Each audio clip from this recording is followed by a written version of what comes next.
When talking about progressive values, one of the big fights for Progressive Congress is going to be, within the Democratic Party, is going to be TPP. How will Progressive Congress buck the president on this issue, given that President Obama wants fast-track authority to pass TPP without any congressional input? Sure. Well, the opposition in Congress against the Trans-Pacific Partnership, and more importantly, the fast-track proposal, that's the first vote that's going to come before us, that takes away Congress's ability to debate or amend any trade treaty that would come forward.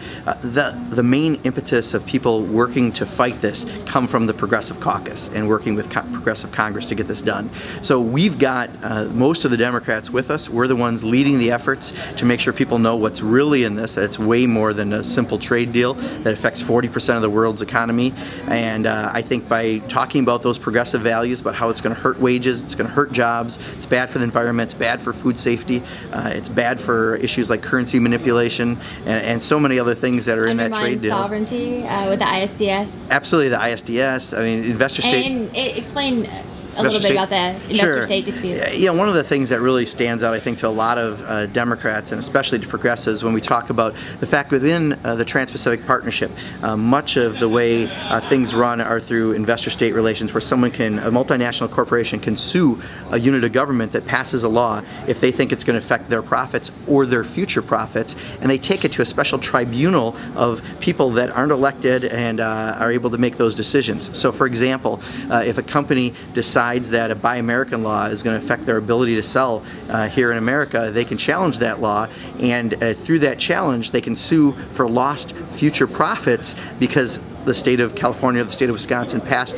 a law like that. It's really crazy. I think Republicans and Democrats look at it as a real stretch, but we have to let everyone know that that's in there, but it's not in there when it comes to violations on labor law or environmental law. Instead, you have to go through a traditional process that could take 4 or 6 years. So there's some real problems around the investor-state parts of the trade deal. With the ISDS, is it possible that with President Obama's push to raise the minimum wage, that the minimum wage law, if he achieved it, that could then be undermined by his own passage of TPP?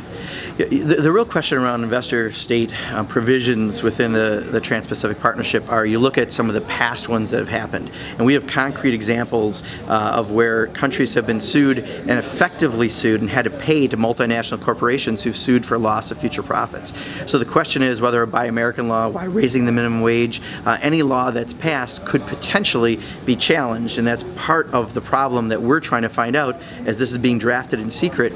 Just how far could it go? Would passing a minimum wage increase, would passing environmental protections somehow jeopardize those laws through this ISDS provision within the Trans-Pacific Partnership? Undercurrent under the surface makes the mainstream get so nervous. It's time for purpose, for news to serve us, not with propaganda they use to hurt